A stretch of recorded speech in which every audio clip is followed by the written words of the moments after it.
करेंगे मैदान।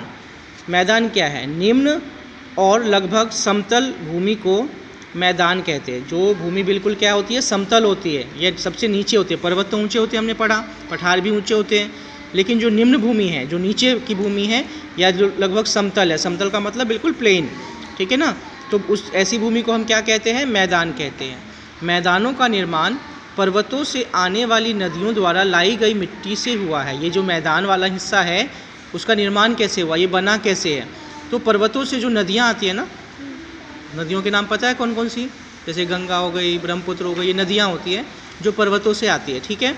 तो पर्वतों से आने वाली नदियों द्वारा लाई गई मिट्टी, जब नदी बहती है ना, तो नदियों के साथ में क्या होता है? काफ़ी जो है मिट्टी भी जो है, पहाड़ टूट टूट के मिट्टी बन जाती है, और मिट्टी जो है वो क्या होती है? आगे बढ़ती रहती है।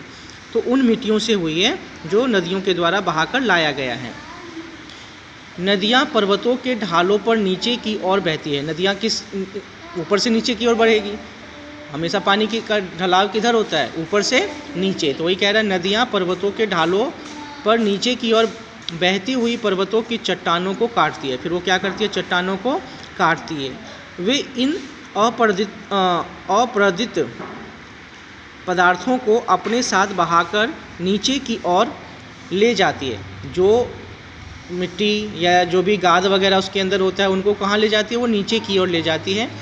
नदियों द्वारा लाए जाने वाले पदार्थ, अब जो नदियाँ लेकर आती है पदार्थ अपने साथ बहाकर, बहुत लंबा रास्ता होता है ना, तो बहुत सारी चीज़ें उसके बीच बीच में मिल जाती है। तो उनमें क्या क्या होता है?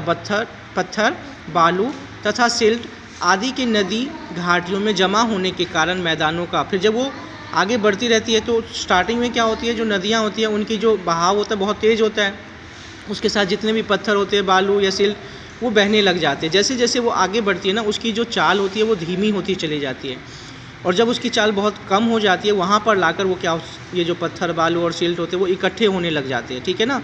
तो उसी की वजह से क्या होता है? मैदानों का निर्माण होता है। सामान्यतः मैदान बहुत अधिक उपजाऊ होते हैं। जो मैदान होते हैं ना, वो बहुत ज़्यादा क्या होते हैं? उपजाऊ होते हैं। कृषि के लिए इनमें काफ़ी अनुकूल परिस्थितियाँ होती हैं। बहुत ज़्यादा अच्छी परिस्थितियाँ होती है खेती करने के लिए। जैसे उपजाऊ मिट्टी, तो खेती करने के लिए क्या चाहिए? उपजाऊ मिट्टी चाहिए, वो यहाँ की मिट्टी उपजाऊ होती है। सिंचाई के लिए साधन, यानी सिंचाई के लिए पानी की ज़रूरत होती है खेतों की, तो वो पानी भी उपलब्ध हो जाता है यहाँ पर। एवं समतल भूमि, और भूमि कैसी होनी चाहिए? समतल। तो यहाँ की भूमि भी समतल होती है। तो नदियों के आसपास की जो भूमि होती है वो क्या होती है? उपजाऊ होती है, समतल होती है, और सिंचाई के लिए यहाँ पर पानी मिल जाता है, इसलिए यहाँ पर खेती की अच्छी व्यवस्था हो जाती है। मैदानों में जनसंख्या बहुत अधिक होती है। मैदान का जो इलाका होता है ना, क्योंकि यहाँ सुविधाएं अच्छी होती है, तो इसलिए यहाँ पर जनसंख्या भी ज़्यादा होती है, तथा यहाँ बड़े बड़े शहर आसानी से स्थापित किए जा सकते हैं। और ऐसी जगहों पे जो नदी के आसपास जो है ना, बहुत सारे क्या होते हैं? बड़े बड़े शहर जो है बस जाते हैं। समतल भूमि होने के कारण मैदानों में सड़कें तथा रेल लाइन आसानी से बन जाती है। अगर भूमि समतल है तो रोड बनाना आसान हो जाएगा, रेलवे लाइन बिछाना आसान हो जाएगा। आप देखेंगे कि संसार के सभी बड़े बड़े शहरों मैदान में पाए जाते हैं। संसार, पूरे विश्व की अगर हम बात करें, पूरे वर्ल्ड की, तो उसमें हर जगह हम यही देखेंगे, जो बड़े बड़े शहर हैं ना, वो सारे नदियों के आसपास, और कैसी भूमि पर? समतल भूमि के आसपास ही बसे हुए हैं। कुछ प्रमुख मैदानी क्षेत्रों के उदाहरण हैं भारत का गंगा ब्रह्मपुत्र का मैदान। भारत में गंगा और ब्रह्मपुत्र की जो नदियाँ हैं ना, उसके आसपास का जो मैदान है वो। चीन में यांगत्सी नदी का मैदान, चीन के अंदर एक नदी है जिसका नाम है यांगत्सी, ठीक है ना, उसकी नदी का जो मैदान है वो भी समतल है। संयुक्त राज्य अमेरिका में, अमेरिका का नाम सुना है?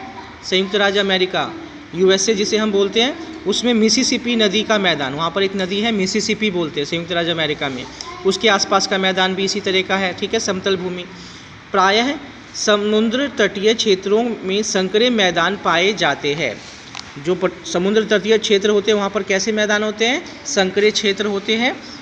जब नदियाँ समुद्र में गिरती है, जब नदियाँ कहाँ जाती है?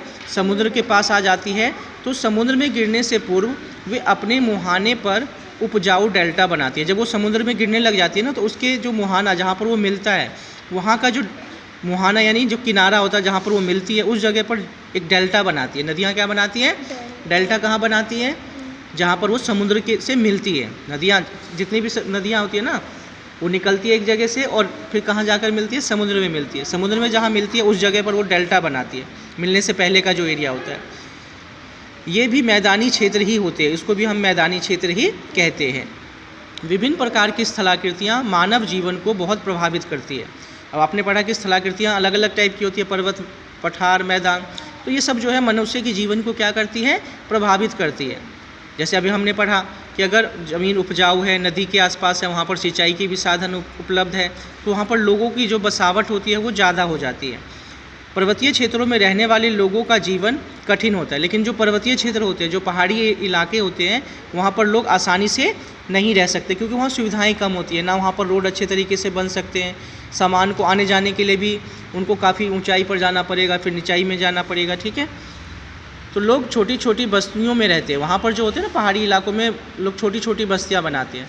यहाँ पर बड़े बड़े शहर होते हैं, लेकिन पहाड़ी इलाके में ऐसे नहीं होते, वहाँ पर छोटी छोटी बस्तियाँ होती हैं, तथा सीढ़ीदार खेत बनाकर अपने जीवन के निर्वाह के लिए कुछ फसलें उगाते हैं। वहाँ पर क्या करते हैं, वो सीढ़ी नुमा खेती करते हैं, ठीक है ना, सीढ़ी बना लेते हैं पहाड़ी इलाकों में।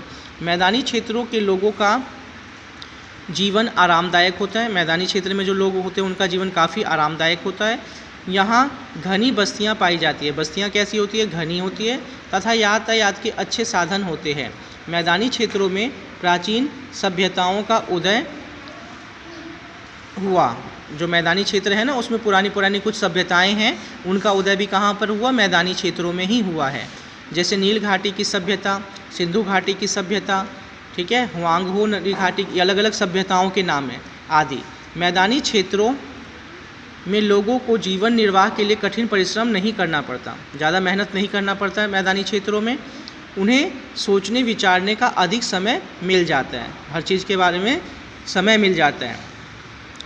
आधुनिक युग में सभ्यता के विकास के साथ साथ मानव ने प्राकृतिक संसाधनों का सीमा से अधिक शोषण आरंभ कर दिया। अब हम क्या कर रहे हैं, जो प्राकृतिक संसाधन हैं, जो नेचुरल चीज़ें होती है, उनका हम क्या करते हैं, ज़रूरत से ज़्यादा जो है यूज़ करने लग गए हैं। इसके कारण अनेक समस्याएं उत्पन्न होती जा रही है, जैसे मृदा प्रदूषण, जैसे हम कर रहे हैं ना, पॉल्यूशन बढ़ाते जा रहे हैं, हम गाड़ियों का बहुत यूज़ कर रहे हैं, फैक्ट्रियाँ बहुत ज़्यादा खोलते हैं, तो और उससे केमिकल, जो फैक्ट्रियाँ होती है उससे क्या करते, केमिकल्स निकलते हैं, तो और खाद का यूज़ करते हैं हम, उर्वरक का यूज़ करते हैं, तो उसकी वजह से जो मृदा प्रदूषण हो जाता है, मिट्टी क्या हो जाता है, दूषित हो जाता है, जल प्रदूषण हो रहा है, वायु प्रदूषण हो रहा है, ठीक है ना।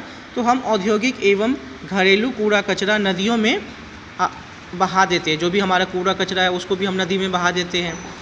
अब अनेक नदियों का जल इतना प्रदूषित हो चुका है कि वह घरेलू उपयोग के लिए असुरक्षित है। जो गंगा हमारी बहुत शुद्ध नदी थी, वो भी अब क्या हो चुकी है, प्रदूषित हो चुकी है, गंदा हो चुका है।